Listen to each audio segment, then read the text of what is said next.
Well, hello everyone, and welcome to these thoughts regarding the fate of Ukraine. I want to put it out there that as of me streaming this, everyone is, well, most people are focusing on the situation regarding the Trump White House. And I want to put it out there that I personally find it sickening, nay, morally repulsive, that this conflict, which has caused the death of tens of thousands of people, has been reduced in its last stages, ostensibly according to many people who do believe that either victory or peace is on the horizon, that it has essentially been reduced to the mundanity and banality of a reality TV show, which is very much Trump's style. And for that reason, I'm not thinking about Trump. I'm even thinking less about Putin. I am talking about the futility of peace in Ukraine as a Ukrainian memento mori, the inevitability of death. I want this stream to be focused on Ukraine and not focused on the external actors that are trying to affect an outcome in Ukraine. Inevitably, I will have to talk to them, but my focus is not centered on them. And that is a way of really making this stream, I hope, distinct from so much of the commentary that is spewing forth. And I want to begin again, rather differently, by reciting a section from a poem. It is a poem by Lord Byron in the early 19th century, a poem regarding one Ivan Mazepa. Since I became the Cossacks' guest, they found me senseless on the plain. They bore me to the nearest hut. They brought me into life again. Me one day o'er their realm to reign. Thus the vain fool who strove to glut his rage refining on my pain sent me forth to the wilderness bound, naked, bleeding, and alone. To pass the desert to a throne, what mortal his own doom may guess, let none despond, let none despair. Tomorrow the Borisophanes may see our courses graze at ease upon his Turkish bank. And never had I such welcome for a river, as I shall yield when safely there. Comrades, good night. The hetman threw his length beneath the oak tree shade, with leafy couch already made, a bed nor comfortless nor new to him who took his rest whenever the hour arrived, no matter where his eyes the hastening slumbers steep. Ivan Mazepa was a famous Cossack and retroactively considered a famous Ukrainian prince who fought at the time against Peter the Great, the Tsar of Russia, during the Great Northern War.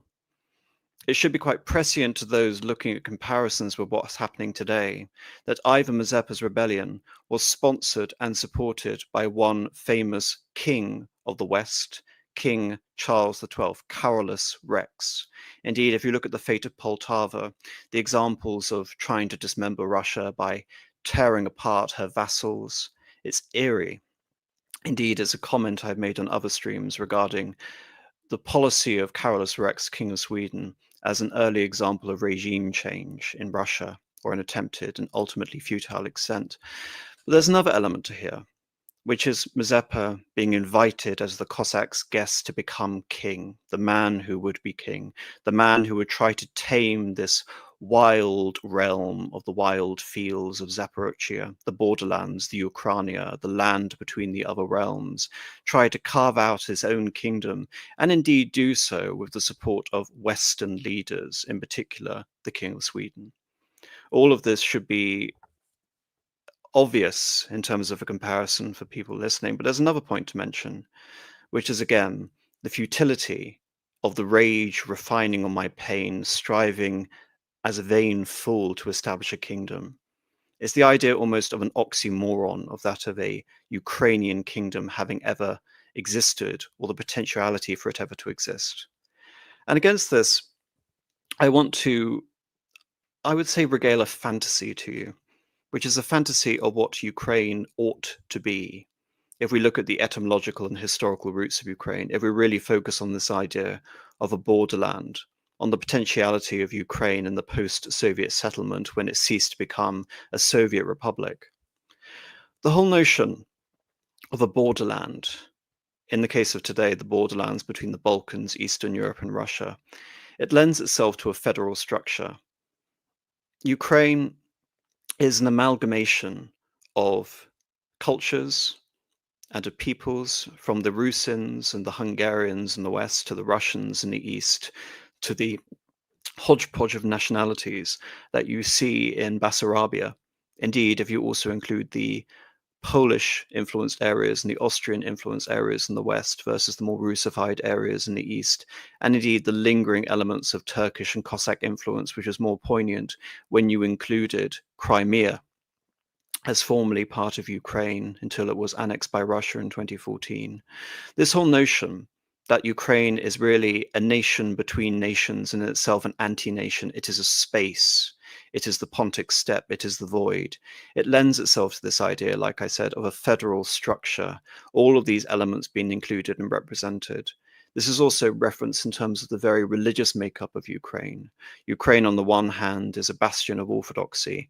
Indeed, from my point of view, it's clear to see that the development of Russian orthodoxy, especially if we look at the old believers and Alexis in the 17th century, again, this is going to sound completely out there for most people listening who are only familiar with what counts as commentary on Ukrainian history, that Kiev has influenced Moscow and vice versa, that there is a bit of to and fro regarding the makeup of the whole Orthodox community, the Eastern Orthodox Church in Ukraine, which is all the more tragic when you look at the recent schism. But then against that, you also have the influence of the Uniate Church, the Slavonic Rite Catholics, and indeed of Latin Rite Catholics themselves.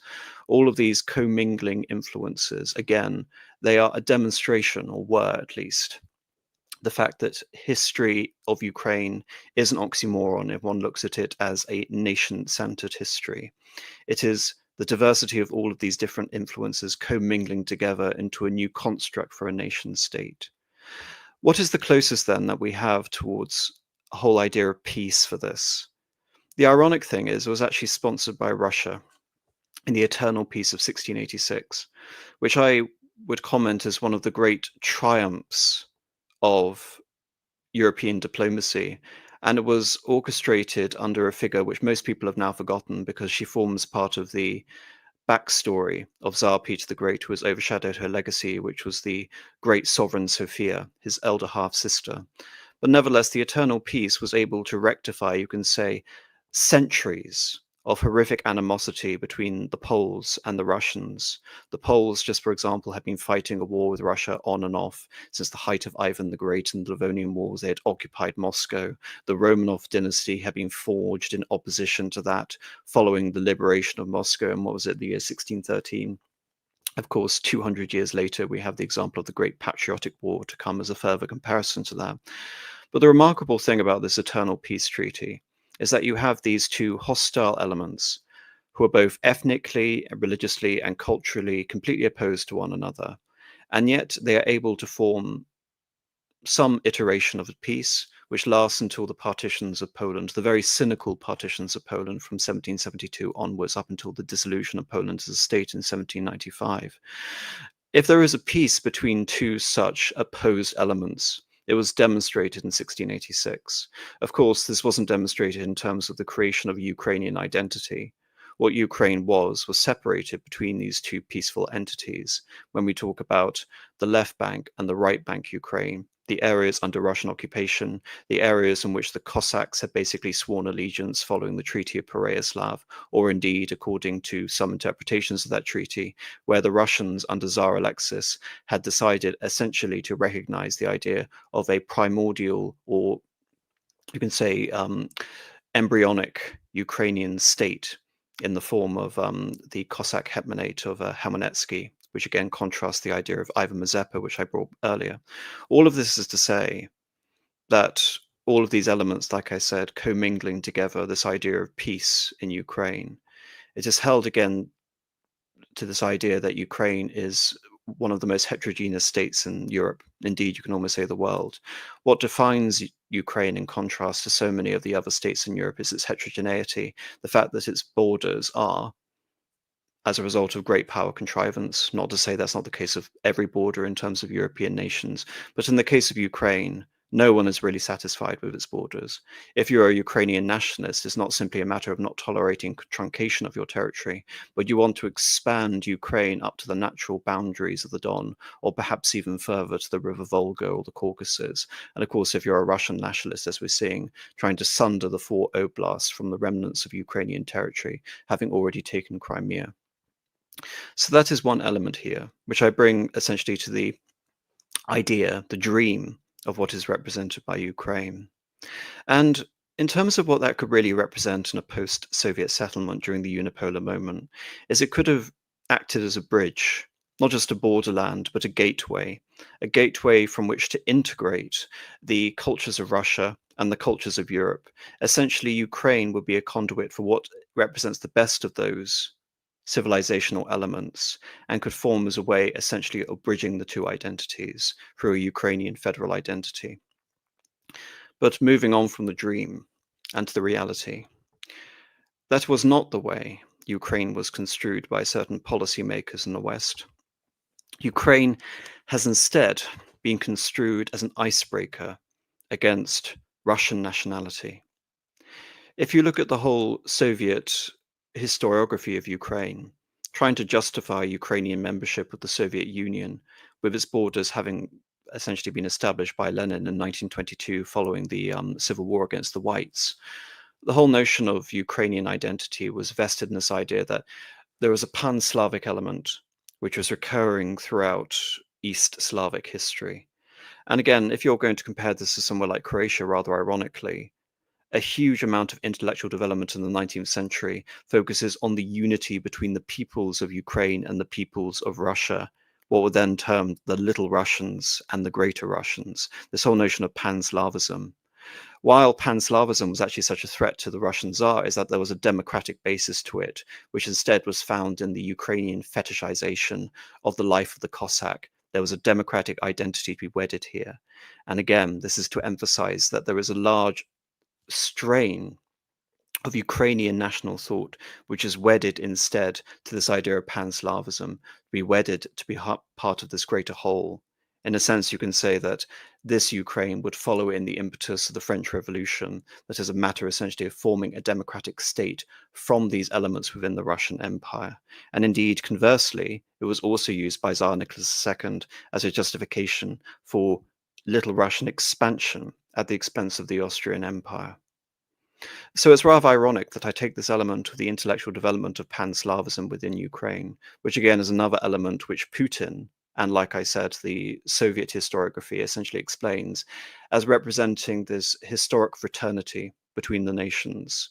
Little Ukraine, or Little Russia or Ukraine, is effectively supposed to represent the eldest brother to Russia. It essentially is the second member of this great pursuit of socialism in one country. So against that, against, you can say, the hagiography, which alludes to certain influences towards Russia, that Ukraine is inevitably part of the Russian patrimony and not part of the Western patrimony, which I've just outlined there. We have the view placed in contradistinction to that, which is Ukraine as the national icebreaker. If you look at the intellectual indebtedness of pan-Slavism and you look at Ukraine, if you can somehow take Ukrainian nationality and you can sunder it completely from Russian nationality, then all of a sudden you have created the impetus for the dismemberment of Russian nationality in total. If Ukraine can be placed as a diametric opposite, as an antithesis of the existence of Russia, what Putin would consider to be his own perception of Nazification in the case of Ukraine, then it only follows that Russian nationality is incredibly precarious. And that, I believe, is part of the tragedy of Ukraine in this instance. I talk about the federal structure. I talk about Russia trying to reintegrate this notion of Ukrainian nationality through the veins of pan-Slavism, and indeed you can say the more anti-ethno-nationalist affiliations with Soviet communism, which again, Putin is very much a successor to. And then you have this idea of Ukraine as the icebreaker. Ironically, regarding how much Putin talks about Nazification, the Germans during World War II weren't really prepared to exploit the extent to which that principle of Ukrainian identity and nationality, used in contrast to a pan-Slavic Russian identity or Russo-dominated identity, could be used to dismember Russian nationality. So while you have the lionization of figures such as Stepan Bandera among certain facets of the Maidan movement, it's very clear that he was a marginalized figure within World War II. So again, the subtle contrast between these opinions. But my general point is Ukraine, in this sense, you can almost say is analogous to Croatia and Yugoslavia. I do believe there's an argument to be presented that Croatia was essentially used as the cudgel, as the icebreaker, from which members of the European Union and indeed the West were able to dismantle Yugoslavism. And that is very much happening in the case of Ukraine today and pan-Slavism.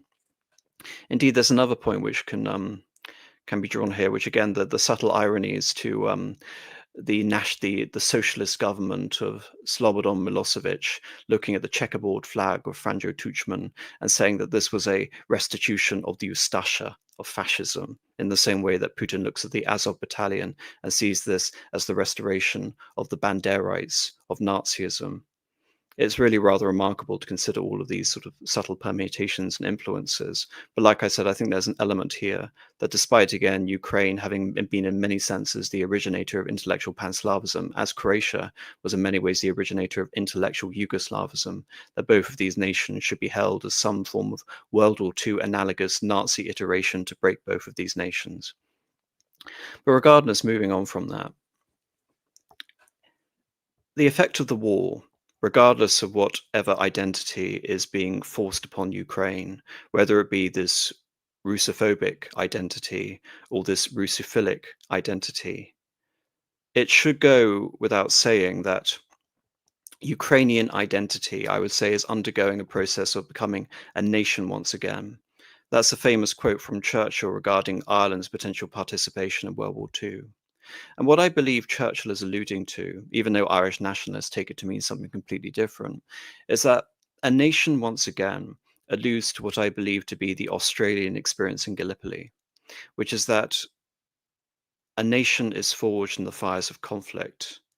In the case of the experience of Gallipoli for the Anzac nations, the military disaster was actually enough to form such a state of national consciousness that actually created a set of separation from the motherland, a separation from Britain, owing to the fact you can say that Churchill's doomed enterprise there had in many ways expended the forces of the Commonwealth in a futile endeavor. You can say actually that again is rather prescient if we understand Ukrainian identity as looking at the example of some form of 21st century Gallipoli, which ultimately is what it amounts to, a glorious idea of taking Constantinople or taking Moscow, which ends up to be a total military farce. So regardless of how the war turns out, regardless of how well Russia may be doing on the battlefield, I believe it's undeniable that if there was a Russophilic aspect to Ukrainian identity, the whole nature of war and the whole nature of these nations felling each other in the tens of thousands has inevitably led to, I would say, an irrevocable breach in identity. It's something which I believe is reoccurring throughout all of greater Rus history. By Rus, I include the Belarusians and the Ukrainians or the Little Russians, because it's something that separated those two patrimonies when we have the Mongol invasions in the 13th century. But those two nations essentially were separated by distance, and they were separated by the regimes ruling over them. In the case of modern Ukraine, this is direct. These are nations attacking each other as opposed to simply being separated by historical circumstance, which I believe was responsible for the first breach in identity between the Ruthenians, the Latinized Russians, and the Russia, the Eastern Russian under the state of Muscovy, to the point that you can say Muscovite identity is being used again as a way to differentiate Russia further from Ukraine. Ukraine is now the originator of the Kievan Rus. It is the state of Vladimir the Great, despite the fact that Zelensky, ironically, is Volodymyr and Putin is Vladimir. They both share the name with the namesake, the founder of both of the respective sort of mythologies of those patrimonies. They originate in the same place. They originate in Kiev around the 10th century. All of a sudden, to the Ukrainian nationality, Russia has become Muscovy. It has become the Golden Horde. It has become the arch vassal of the Mongol Empire. In the same way that if we look at Ukrainian identity, you can say there's an aspect of it under the Banderite ideology, which is being de-Slavicized, the idea to emphasize other historical roots, whether it even be Gothic identity or Sarmatian identity.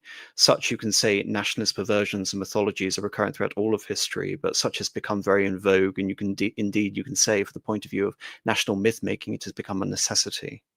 So regardless of what you can basically say as the idea of peace in Ukraine, it is an indelible fact now that having explained the fantasy of Ukraine and having basically explained, you can say, the futility of Ivan Mazepa, you can say the ancient example of a original Zelensky, of coming through and trying to form a nation out of all of these pluralistic elements in the wild fields, which represents the borderlands between these societies.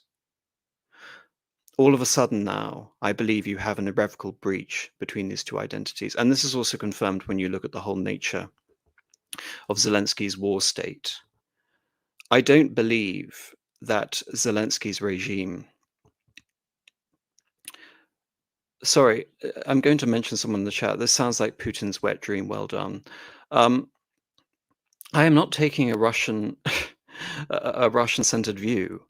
I'm talking about the ancient history of a potential federal Ukraine. I'm saying the Russophobic attitude looks at Ukraine as a icebreaker against Russian nationality, and the Russophilic identity sees Ukraine indelibly as part of the same patrimony. I'm saying both views are held in distinction. I'm saying Ukraine doesn't necessarily need to be part of it, but I'm saying once these views are breached, essentially, then Ukraine turns into a perpetual war zone. The borderlands effectively becomes what it has been from the 17th century, where you had the Crimean Khanate and you had Tartars prowling over the territory and capturing Christian slaves in the droves. And I look at somewhere like the Eternal Peace Treaty. Like I said, it's the great aberration, and of course was punctuated with that a great attempt of Ivan Mazepa to establish his Ukrainian kingdom during the Great Northern War. So what I'm basically saying here is that Putin's dream is not Putin's wet dream, it's Putin's nightmare.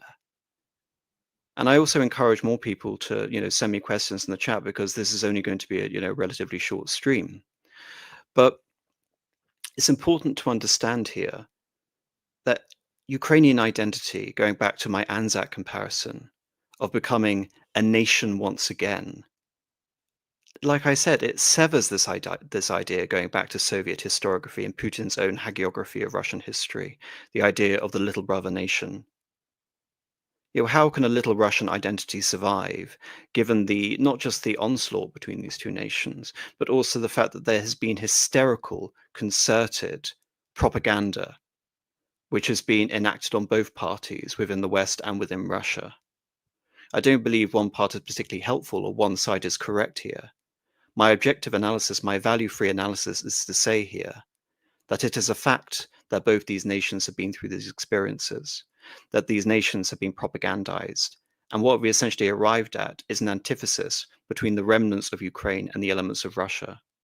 If we look at the Russian elements that they're trying to sunder away and reincorporate into the patrimony of Russia, like the four oblasts, this again, like I said, is going to leave a rump of Ukraine, which is even more ferociously anti-Russian than had those areas been allowed to remain as part of Ukraine, because you are consolidating a nationality in Ukraine which throws away this idea of borderlands and instead actually leans on the Western Polonized, and you can even say elements of Banderite ideology, which infect the Maidan movement.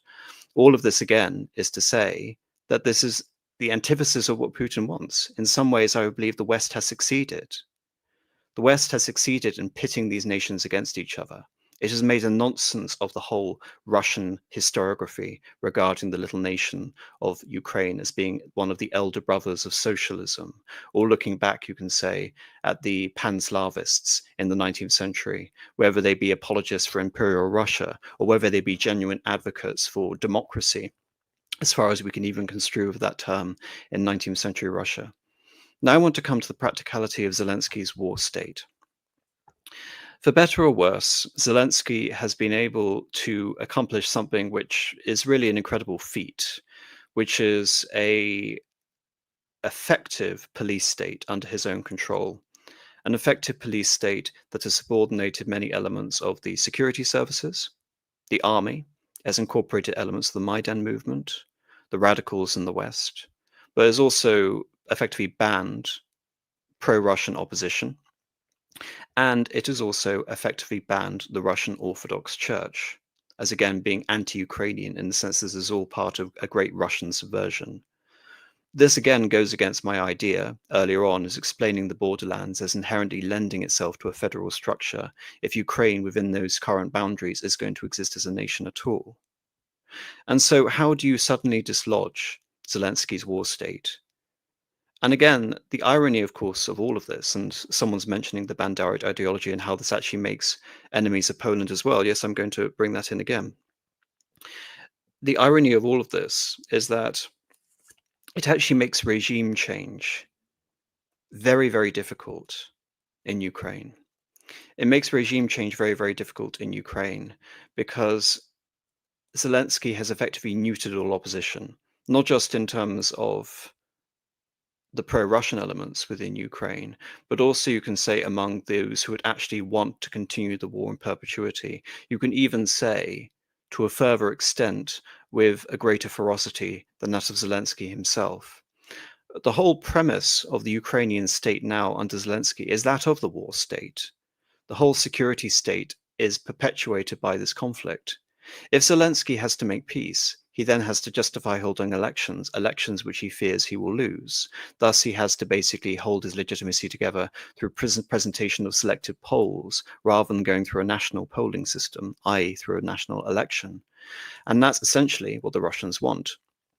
And if the Americans want it too, I believe it'll be fundamentally destabilizing to Ukraine because so much of the Ukrainian system is personally loyal to Zelensky as a result of the creation of Zelensky's war state. So I believe that any peace in the remnant of Ukraine will inevitably involve a destabilization of Ukraine. And that, of course, is what Russia wants. But let's get into really what Russia wants. If Russia wants destabilization, it wants weakness. It wants Ukraine to be a weak and supplicant state. And I think that's obvious. What does Russia really mean when it doesn't want Ukraine to join NATO? Well, this is neutrality by compulsion. What does it mean where Russia wants to denazify Ukrainian politics? It wants to have a pervading influence over what political parties and actors are allowed to operate within Ukraine. In other words, neutrality by compulsion is not neutrality at all. Denazification is on itself a mission to deprive Ukraine of its sovereignty. In the same way that Ukraine sundering these elements, you can say, of its more Russified patrimony, attacking political opponents, suppressing the church, is again another element by which you can say democracy, such as it exists in Ukraine, is a farce. Instead, we have Ivan Mazepa in the form of Zelensky trying to carve out his kingdom and turning what ultimately should be a federal structure into Ukraine into a unitary monarchical state, a monarchical state which is held up with the support of Carolus Rex in the West until we have the example of Poltava. You can even say perhaps that the recent disaster in Kursk could be the equivalent of Zelensky's own Poltava, if we're going to look at Ivan Mazepa. So on the one hand, you can say you have the delusions of sovereignty being supported by NATO membership in the West, but you also have that similar delusion being pursued by the Russian policy of denazification in the East. Indeed, both visions are terrifying for Ukraine. One vision from the West is using Ukraine as a meat shield to force more and more and more conscripts to essentially be killed on the trenches against Russia. And then you have the Russian vision, which is of a weak pliant destabilize Ukraine, which is effectively demilitarized. What is neutrality? Neutrality ought to be a natural expression of self-determination. Neutrality is a statement that I am not going to be compelled into a system of alliances. You can say that there are many nations that attempted to pursue this policy of neutrality during the interwar period.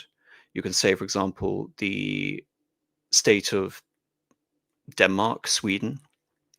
You can say one of the great successes of Sweden during that time is that it was able to effectively assert some form of neutrality, which actually meant deference towards Germany in terms of its economics and its trading relationship by necessity. But if we look to the example of Belgium, what is neutrality really when we talk about greater powers surrounding a smaller power, i.e. NATO on the one hand and Russia on the other? Neutrality is a byproduct of compulsion and military strength. What was the scrap of paper? What was the Treaty of London, which held neutrality in Belgium together? It was the agreement of France and of Germany, Prussia, and of Great Britain not to invade that country. In other words, if one nation feels it's stronger than the others, it can basically violate that neutrality and make that neutrality a nonsense, which is what the Germans felt that they could effectively achieve when they invaded Belgium in 1914. So in other words, the whole notion of neutrality in Ukraine, should the Russians be able to achieve it, i.e. eternal non-membership of NATO, can only be sustained by the constant preparation of a future conflict with NATO. That is inevitable. If ever Russia is seen to be weak, like it was in the 1990s, then neutrality all of a sudden becomes a nonsense. This is neutrality which is enforced at the point of a sword. Russia must effectively have a force ready to invade Ukraine, as we see with the special military operation, at any time, should it feel that Ukraine is being pulled over into the Western camp once again. In other words, like I said, this is a recipe not for a lasting peace settlement. This is a recipe for perpetual conflict. But now let's look at the logic of Russian expansionism. Already that we have seen Crimea has been taken over by Russia and they have annexed the 4 oblasts, even though they have failed to remove Ukrainian troops from those territories. Assuming they do, the logic of Russian expansionism really shouldn't stop at the 4 oblasts. So we're looking at this from a geostrategic point of view. You have the Russian enclave next to Moldova in the Transnistria. Indeed, Russia has a lot of influences regarding Moldova and a lot of historical ties there. You can say the only reason Moldova exists as a country is because Russia tore it away from Romania. If Moldova were to become fully integrated into the West, it should by extension become fully integrated into Romania, which perhaps they can do now. Kalinescu has been barred from election in Romania. Perhaps that's the next step. But somehow I doubt it's going to come out like that. But nevertheless, it'll be an interesting example of defying Russia's historical legacy by reincorporating Moldova back into Romania. But someone is mentioning in the chat about the natural boundary at the Dnieper. No, Russia needs to go further than that. Russia would need to annex Bessarabia. Russia would need to annex Odessa. Both of these elements have a huge amount of historical, ethnic, and strategic implications for Russia. We're going to integrate these territories. Indeed, so long as Ukraine holds Odessa, Ukraine will always be a threat to Russia's dominance over the Black Sea, especially if we see there's going to be a process, you can say, of arming up Romania and establishing a NATO Black Sea presence in Romania as well, in addition to the Black Sea coast that we already see with Turkey. In other words, Russia really shouldn't stop at the 4 oblasts. So we're talking about maximalism. So many Western commentators talk about Putin's maximalist demands. No, the maximalist demands are to take Odessa and to establish Russian boundaries, taking over places like Kharkov and in other areas, expanding Russian influence to that of the Dnieper River as one boundary, but also taking over all of Ukraine's military bases, naval bases in the Black Sea would be another element to it. But that again, like I said, the smaller Ukraine becomes, the more Western it becomes, the more vitriolic and completely opposed to Russia the remnant Ukraine becomes, because the Russo philic aspects of Ukraine, the Russian patrimony of Ukraine, are taken away. And what is left effectively are those elements of Ukrainian society, and indeed areas that have only recently been part of the Soviet patrimony, like Galicia or the Rusian Carpathian region. All of these elements are effectively to say that what is left then of Ukraine becomes ever more hostile to Russia, which would mean the imposition of neutrality on that territory becomes ever more difficult. So, what then is the logic that would extend from there? Well, further expansion is not enough to take the four oblasts, is not enough to take Odessa, is not enough to take Bessarabia, is not enough to take the eastern Dnieper region, but you need to keep expanding. And ironically, the further you expand into, say, for example, Poland's sphere of influence in the case of Galicia, then the whole logic of the special military operation appears in reverse. In the same way that Ukraine becoming a part of NATO was seen as an existential threat to Russia, why shouldn't the European Union and NATO see Russian troops in Lviv or Lvov as an existential threat to Europe? Indeed, you can see a bizarre situation that as Russia keeps expanding into Ukraine, that NATO will end up invading Ukraine on its own volition. What then effectively becomes the future of Ukraine? If we see that Zelensky's war state will not collapse in and of itself, the whole basis of Zelensky's war state is based on the perpetuation of said conflict, because if Zelensky were to end the conflict, the whole regime could inevitably collapse, which would lead to destabilization, which will further lead to continued conflict. Well, assuming that we have two blows, effectively a partition like we saw during the Molotov-Ribbentrop Pact, except done with no no sort of amicable settlement. This is very much done by both sides acting in an act of supreme hostility towards one another, attempting to prevent them carving out spheres of influence. Poland annexing Galicia and the areas of Ukraine that were formerly part of the East Polish patrimony, or the Kresy, during the Second Polish Republic, which ended in 1939 with the partition of the Molotov-Ribbentrop Pact. And then you have the rest, which is occupied or basically a vassal for Russia. Then effectively all you have is the North Korean scenario. You have two hostile states facing off against each other, and perhaps a demilitarized zone, perhaps at Kiev, or perhaps a little bit to the west of Kiev, separating these territories. The reason, again, I bring this up is that very few people I've seen commenting are really going at length to explain the logistics of what neutrality, non-membership of NATO really entails.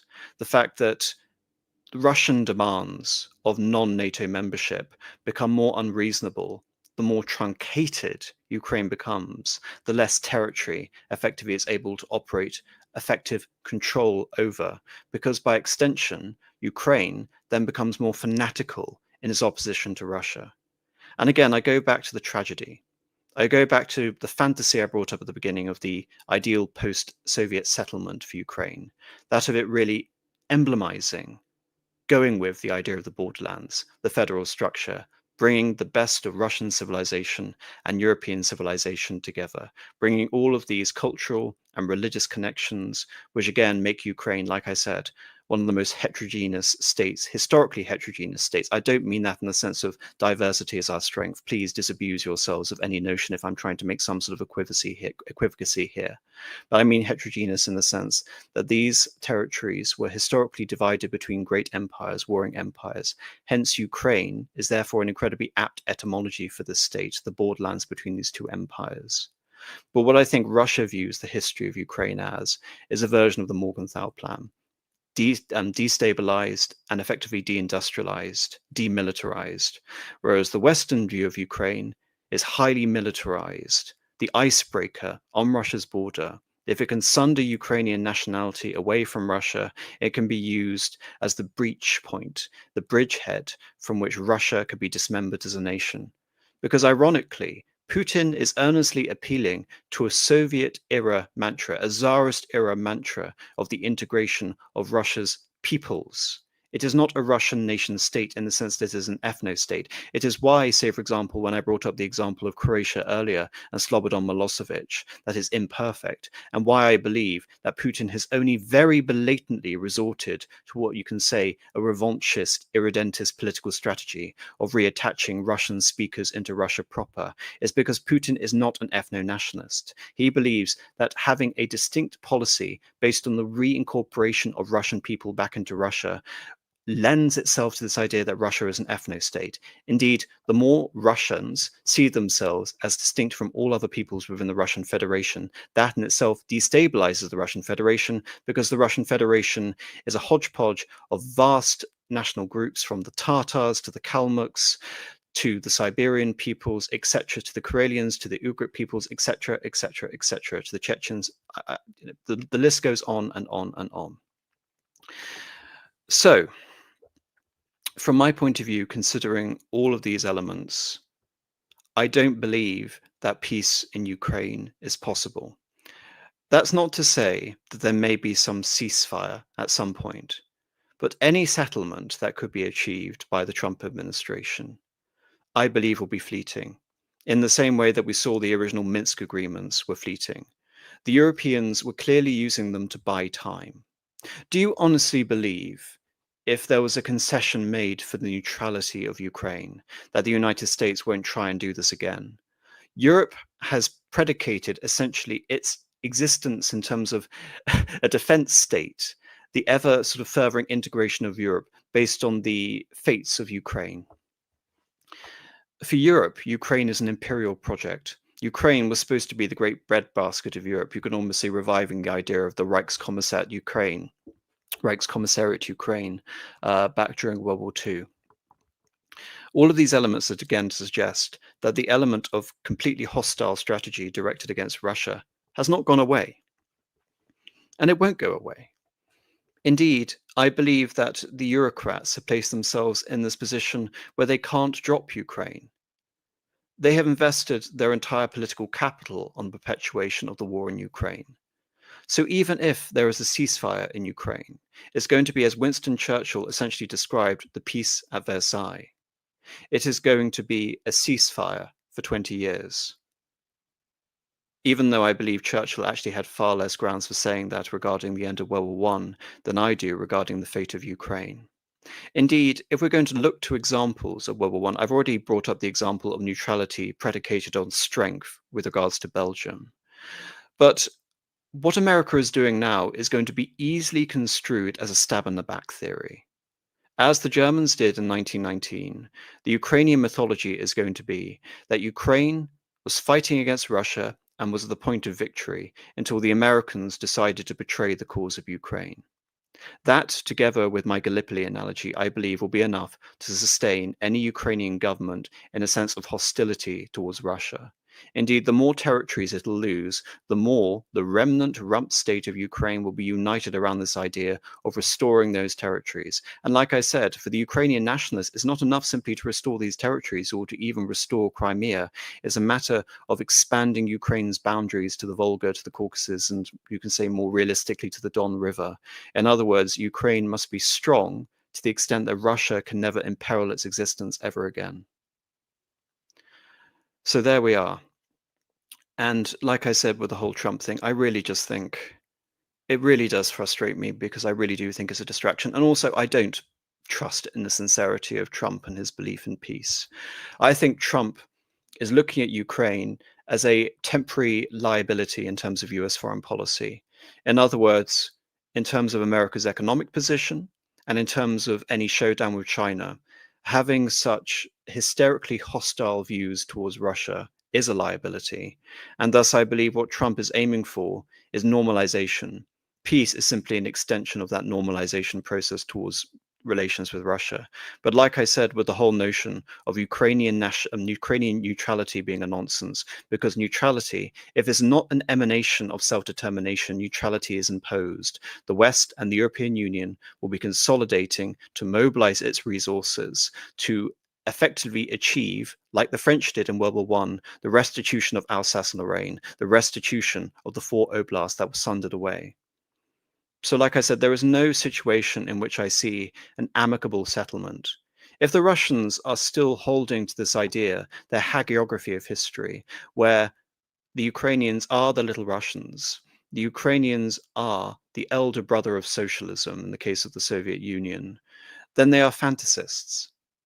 Because this project isn't going to go away. How are the Russians going to enforce this? Expelling all NGOs, banning political parties. In other words, they would have to do what Zelensky did, but in reverse. And of course, imposing this on a foreign country.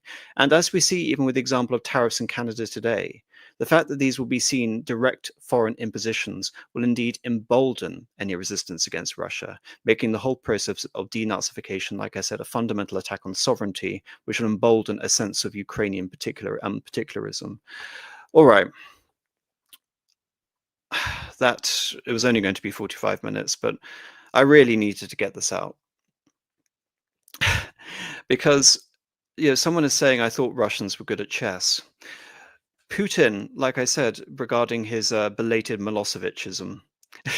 Milosevichism. Sorry if I make all of these ad hoc sort of verbal combinations as I'm sort of going along, but it helps me sort of be able to articulate these points as to why, say, for example, Putin was so reluctant to pursue a policy of the reincorporation of ethnic Russians. The reason, again, I emphasize all of this is to say that Putin really doesn't think in these terms naturally. He doesn't think in terms of looking at Russia as a nation of all Russian citizens. This isn't a home in the Reich. This isn't Hyman's Reich if we're going to look to, an ideology for National Socialist Germany. What Putin is effectively looking at is a system of security and diplomatic relations. He has a strong enough sense of history where he can buttress that view with a perception that Ukraine ought to be historically inclined and favorable towards Russian civilization. Indeed, that's his whole perception of Ukraine. He cannot see a Ukrainian nationality which is fundamentally opposed to Russia. And indeed, you can say the futility of being able to extend that view, which I believe is very much now, that is a historical view. It is not a statement of present fact, which I think is all the more remarkable. I can look at history and I can feel a sense of nostalgia. I can look to all of these historical precedents and see things you can perhaps see in an idealized form, things as they ought to be. And yet, in the case of Putin, I believe this is actually nothing more than a strain on his view. I believe it's part of a departure of reality now to see that Ukraine can be restored to its position as we saw during the Soviet Union, where Ukraine was a willing member of it. And that is because Ukraine had a lot of purchase in the Soviet system. What purchase would Ukraine have with a relationship with Russia, where Russia has a vested interest in keeping Ukraine weak and destabilized? Again, is a point of resentment, in the same way that Ukrainians look to the early Soviet history. They look to the Holodomor, and they look perhaps to the experience of the White Revolution in Russia during the Civil War, and they see it as a point of contradistinction.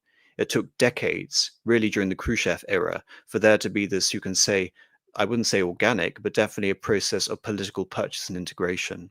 And that was demonstrated when, with the 300th anniversary of the Treaty of Pereyaslav, Khrushchev decided to award Ukraine with the territory of Crimea to elevate Ukraine's position within the whole nexus of the Union of Soviet Socialist Republics.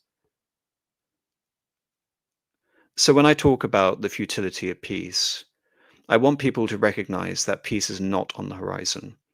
There is not going to be a situation where Trump and Zelensky and Putin sit down and they right the world effectively. Trump, I doubt will win the Nobel Peace Prize for a variety of reasons, most of which are political, nothing to do with the situation. But it wouldn't be a true demonstration of having achieved peace in Ukraine. Indeed, as we saw, Obama's own Nobel Peace Prize was a bit of a nonsense.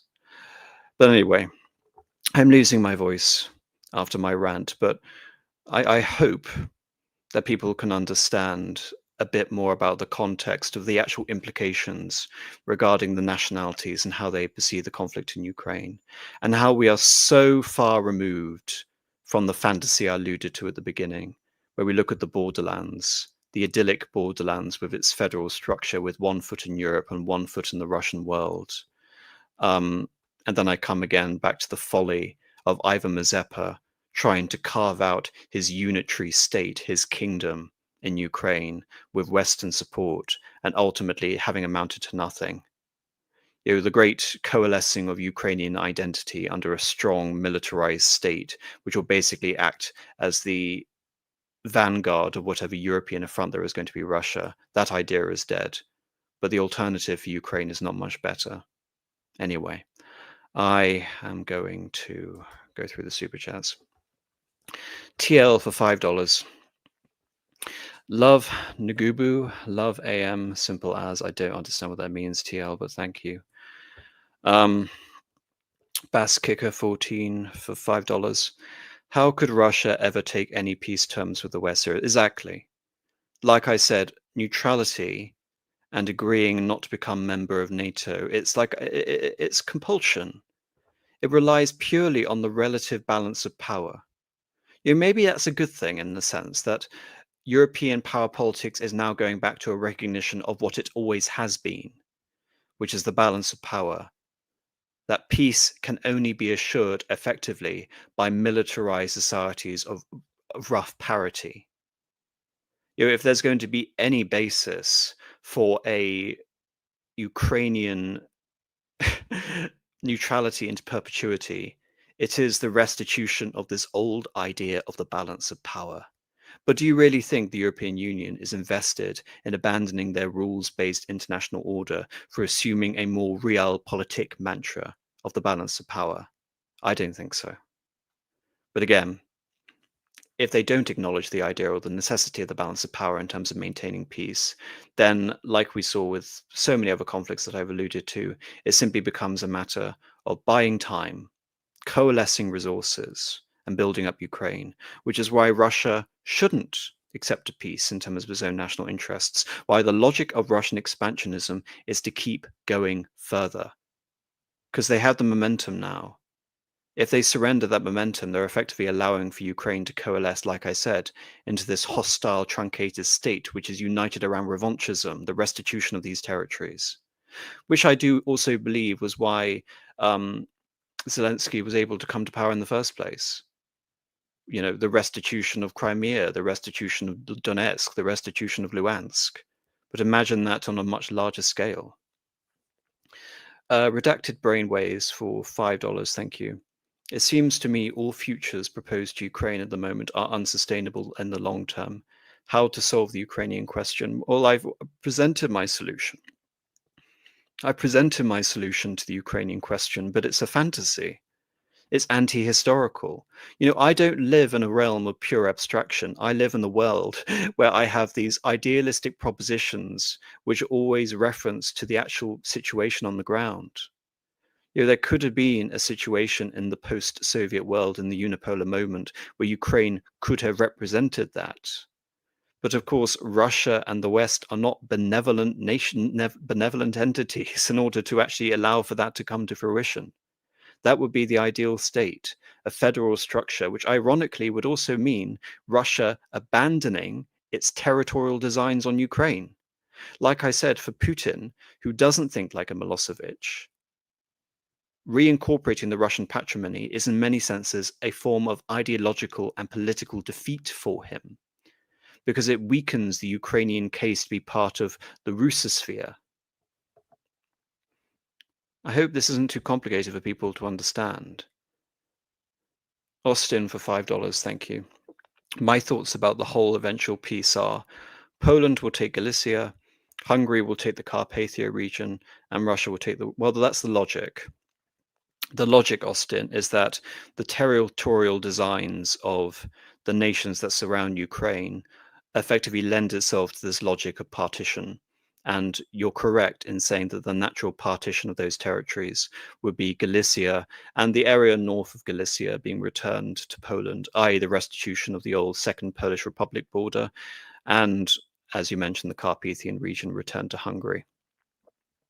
Indeed, it's actually possible that whilst the Polish annexation of Galicia will be in complete opposition to Russia, that Hungary and Russia will come to some sort of arrangement when it comes to restitution of these regions, because Orban and Putin get on relatively well, And Putin has referenced it many times regarding the Hungarian case for self-determination within Ukraine. You think Georgescu is against Moldova being under Romanian influence? If he is a Romanian conservative, why would he be pro-Russian again? No, you misunderstand my point. K-Cube for I don't know what currency that is. No, you misunderestimate my point. Of course, he would support, as we saw with his example of Ion Antonescu, of the greater patrimony of Romania, reincorporating elements of, say, not just Moldova, but the Ukrainian Bessarabia and Bukovina into Romania. That's not my point. My point is that it also serves the interests of the European Union as well, because Moldova, its very existence, is a legacy of the Soviet annexation of Bessarabia in 1940. What better way to undo Soviet and then by extension Russian history than by reincorporating Moldova back into Romania and restoring the boundaries of Romania as they were during the interwar period? And ironically, Romania during the interwar period was the bastion of the Balkan League. It was one of the few states that I believe, I don't know if it ever recognized the Soviet Union throughout, especially during the 1920s and 1930s. I'll have to verify that one way or the other.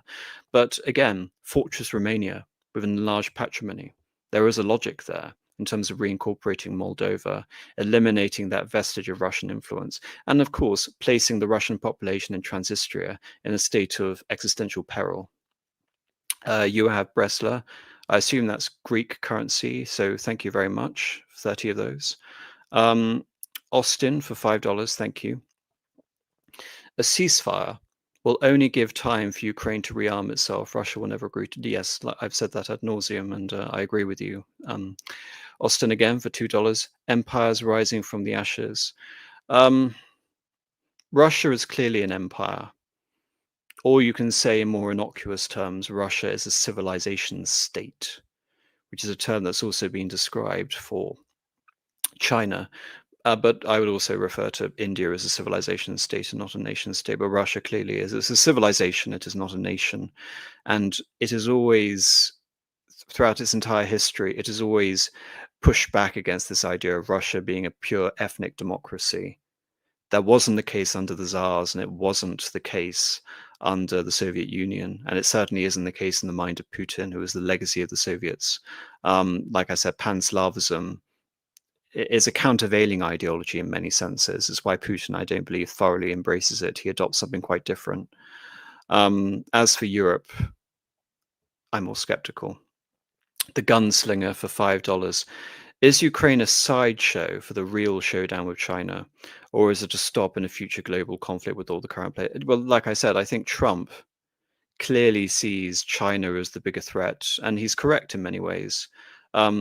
Russia and Ukraine is a bigger concern for Europe, but from Trump's point of view, China is clearly the main adversary, not just in terms of China threatening American interests in the Asia Pacific, but also China being more of an economic threat towards America. In which case, like I said, you have to remember the Russians are aware of this. Putin has been in charge of Russia since 1999. In other words, there's been some continuity of government, whereas the United States has elements of continuity, but it's punctuated by what you can say to be random moments of complete and utter contradiction, like Biden and Trump. But you can say ultimately the US strategy is the same. It doesn't want a strong Russia. It doesn't want a strong Europe. And so it makes sense to say, okay, we've lost in Ukraine. Let's rededicate our forces to a more worthwhile proposition, like facing off China. But that in no way ensures peace in Ukraine. Like I said, Putin has been shown again and again that ceasefires and peace settlements in Ukraine are basically temporary pauses in a long conflict, which, like I said again, it sustains Ukraine in this form of hostility towards Russia, which is why the logic of Russian expansionism is to the borders of 1939, not to the borders that it's currently laid claim to. The Gunslinger again for $2, thank you. Is Ukraine the chess piece that starts World War III? As of now, I don't think so. Redacted brainwaves for $5. Won't Russification of Ukraine be inevitable given the demographic impact of the conflict? By demographic impact of the conflict, you mean how many Ukrainians have been killed? Russification of Ukraine will only work if Ukraine is dismembered as a state, like I said. If Ukraine is occupied by Russia up to the borders of Poland in 1939, and if it takes over Ukrainian Bessarabia, and it takes over Odessa, and it partitions the remaining territory, then the logic would be a protracted process of Russification. And that will be the process of denazification. Like I said, the logic of Russian expansionism and the full implications of neutrality and denazifying Ukraine inevitably mean Russian patrimony and Russian propaganda, and Russia having an influence in the preservation of the Russian language over education, and invariably over institutions within Ukraine that are pro-Russian. The Bosman for $20. The day an Anglosphere nation or a liberal democracy is an honest actor is the day hell freezes. There is no such thing as an honest actor in terms of foreign policy. What distinguishes a liberal democracy from somewhere like Russia is that a liberal democracy pretends otherwise. That's basically it. A liberal democracy is a state effectively predicated on a lie, that it has transcended the nitty-gritty of realpolitik, when in reality it has not at all. But like I said, there are no innocents in the field of foreign policy. Jack Walters for $5. What do you think will happen in Europolitics when Ukraine inevitably loses, given how much they hit to Ukraine? Well, like I said, it seems that the Eurocrats have invested so much of their political capital in supporting Ukraine that the logic, and despising Russia, that the logic of their rhetoric and the political direction of Europe will effectively mean a perpetual conflict with Russia, which will lend itself to a North Korea type scenario. And like I said, if a North Korea type scenario is on the cards, then again, it serves Russia's interest to expand as far west as possible. If you're going to have a massively militarized demarcation zone between the West and the East, wouldn't it make much more sense for Russia to push it as far west as possible? Because again, you also have the question of Belarus. If Belarus flips again, that is another, mortal threat towards Russia. In the same way that Kazakhstan flipping, which is a distinct possibility, would be a mortal threat to Russia. Putin has every interest in expanding those borders. What I believe is the main thing restraining that impulse from Putin is the fact that he's pursuing two policies at the same time, which is BRICS and Ukraine. And invariably, any nakedly expansionist aims which go, you can say, beyond the pale, like annexing or vassalizing non-Russian peoples, will be seen essentially as I wouldn't necessarily say an affront, but a diplomatic liability to those who he's trying to suck up to, in terms of his pursuit of a alternative rules-based international order. Again, I'm using this all very cynically. Right. Any interesting questions before I get out of here?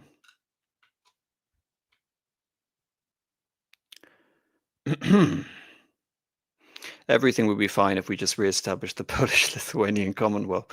Well, the boundaries of the Polish-Lithuanian Commonwealth include a lot of Belarus as well.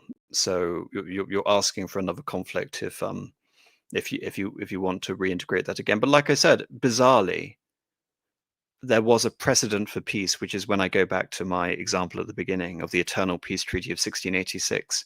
There was an example of peace, and it seemed peace against all the odds, because there were so many things which pitted Russia against Poland. And indeed, it took a regime change in Poland and a military conquest by Sweden in order to be able to effectively temporarily undo the effects of the Eternal Peace Treaty. But bear in mind, as with all things, treaties are not eternal. That's the irony of the Eternal Peace Treaty of 1686. From 1686 until 1772, Russia grew stronger and Poland grew weaker, to the point that it could effectively liberally partition and seize control of the territory post 1772. So, like I said, it's the delusion, the idea that Ukraine can effectively be stated in a treaty never to become part of NATO is, you can say, as fictional as the idea of an eternal peace treaty, as was ostensibly concluded in 1686. Everyone come back to reality, please.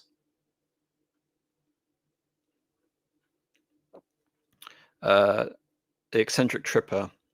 So if the partition happens and Ukraine survives as this ferociously anti-Russian nation, will a post-Putin Russia be able to hang together, or will more subnationalities try to follow suit? Will a post-Putin Russia... Well, like I said, if the West was able to create Ukraine as an anti-Russian nation, i.e. an ethnic and ideological antithesis, and I mean ethnic in terms of the ethnic self-perception and self-categorization, or in terms of actual ethnography. If the West was able to conclude that, then it would have to be a militarized, powerful Ukraine with extended boundaries. If that could have been achieved, then yes, I believe it could have resulted in a potential crisis of the subnationalities in Russia, which is exactly what neoconservatives like Victoria Nuland wanted, and people who fetishize the idea of dismembering Russia. And like I said, I go back to my example of Ivan Mazepa and of Carolus Rex. But they failed. So what effectively could have become Russia's tragedy has been relegated to a Ukrainian tragedy, and it is a tragedy. It makes the commentary on the issue of Ukraine, especially in this country, makes me livid, absolutely livid, because all of these people have effectively been apologists for mass slaughter, unnecessary slaughter. It makes me ashamed, effectively, to be in any way associated by nationality to the commentariat to my country. Thoroughly disgusting. Right. Before I get too angry, because that's the end of the super chats, I think I'm going to leave it there. There is one last super chat. The Bosman. Do you really see Trump pulling a reverse Sino-Soviet split, or are we too deep for a diplomatic reversal? Trump will not pull a Sino-Soviet split. This isn't Nixon in China, except Trump in Russia, because Russia and China just have too much invested in one another. Their relationship just makes too much sense. They have a vast land border, which makes sense to be, demilitarized. Russia has resources, and China has industry. Russia has the infrastructure capable of linking China economically with Europe and Central Asia, and allowing China to exert influence in the Middle East. It just makes too much sense. When we look at Nixon in China in the 1970s and the Sino-Soviet split, one of the reasons that Mao ushered in the Sino-Soviet split, barring the purported ideological reasons, is that he believed he wasn't getting enough from the Soviet Union. So the whole Khrushchev thaw was used as a pretext, effectively, to establish a Chinese sphere of influence vis-a-vis the Russians. The gunslinger for $2. The commentariat across the West is just poison, yes. Absolutely. All right, everyone. Good night. Let me just get the video ready.